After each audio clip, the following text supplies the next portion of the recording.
Hi, Coach Steve here. There are a lot of different ways to get ready for a match. We're going to cover one approach right now. We're going to be looking at how to get your hitting going before you play. So we're going to assume you have a full court, and we're going to talk about a game that we play called Available. So let's take a look.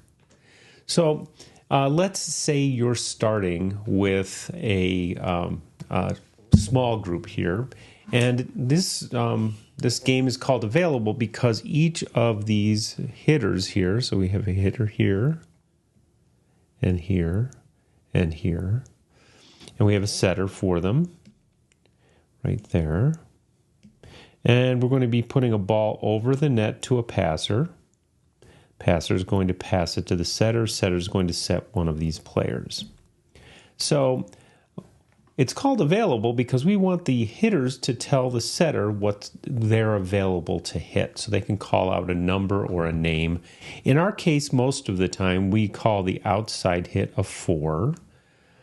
We call the middle hit, and I'm not going to go for a fast hit, either a 2, which is kind of a second tempo middle attack. The hitter's not in the air at the time the ball's hit. You could run a 1 there. And then for the right side hitter, in this area we call it a C.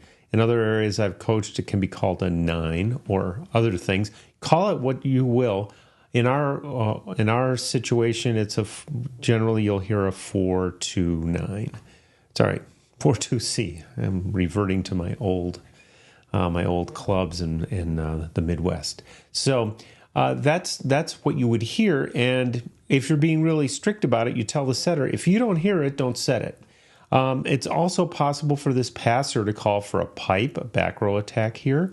That is a good idea, but it also is something you need to be disciplined for, because as players are first starting, very often this middle, if you set a ball around the 10-foot line, they're going to back up and you're going to have a collision here, and you really don't want that. So for starters, I would go with the 3. Now, if you do that, what happens? Why do we do it this way? We're going to do it this way because we want these players to transition off the net.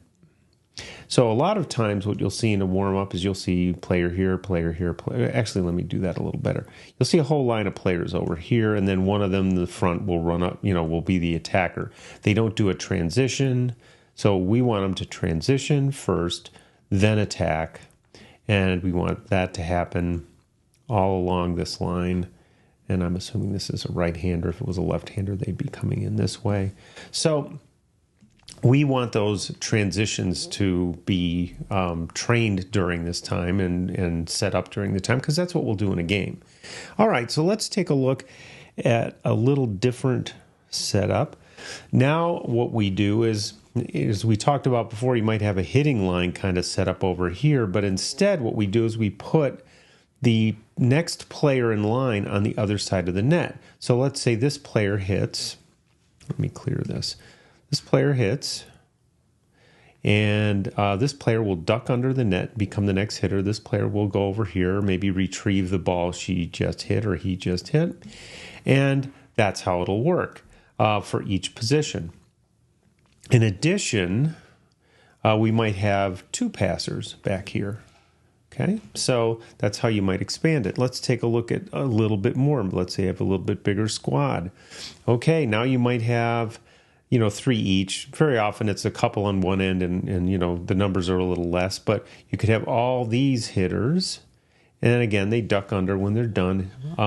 What I like to do in either of the last 2 is have the players that are waiting on the other side, I want them to block, because we should be hitting against a block. So the only negative there is you're going to have an outside hitter hitting where they would normally hit, but they'll be blocking on the side they wouldn't normally block on. But that's okay. It's fine to work that out. And notice here I've added some diggers. So now we're playing defense. So if you have the numbers, you can set this up. Now what I do typically is I have one of my managers putting balls in here. I try to let them run it themselves. I don't feel like I need to be on the court, but you might.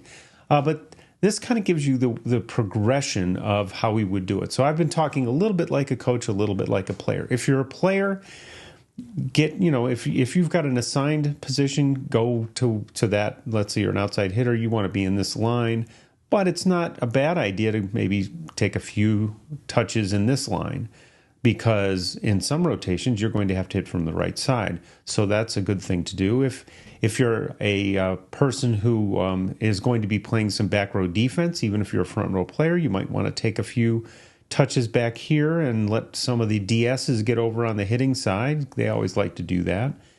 So there's lots of things you can do with this, and both from a player and a coaching standpoint. Another thing that I do is I will often, if I don't have a manager, if I have two setters, I'll have a setter put the balls in, which is basically chipping them in here and playing to the setter and playing the point out. So you could do that as well. The other thing I tend to do, depending on the level, is if the level of passing isn't great, I try to make the person putting the ball in not make it too difficult, because the point of this drill is not for these two to become wonderful passers of very difficult balls. It's to get the ball to the setter where they can run some offense. And yes, that doesn't simulate out-of-system play and those sorts of things. So that's how available works. Other good things to do are just to play queens, play speedball. Another good thing to do is shuttle passing, but I won't cover that here. It's pretty simple, but I'm hoping this is helpful to you and also helpful to my players. So this will be on our website for you to link to and watch, and we'll also share it with some other folks. So I hope this was helpful, and if you liked it, you can subscribe to the channel. You don't need to do that, but I hope it's helpful. And if you have a suggestion for something else for me to cover, I'll be happy to take it in and do it. So we'll see you next time.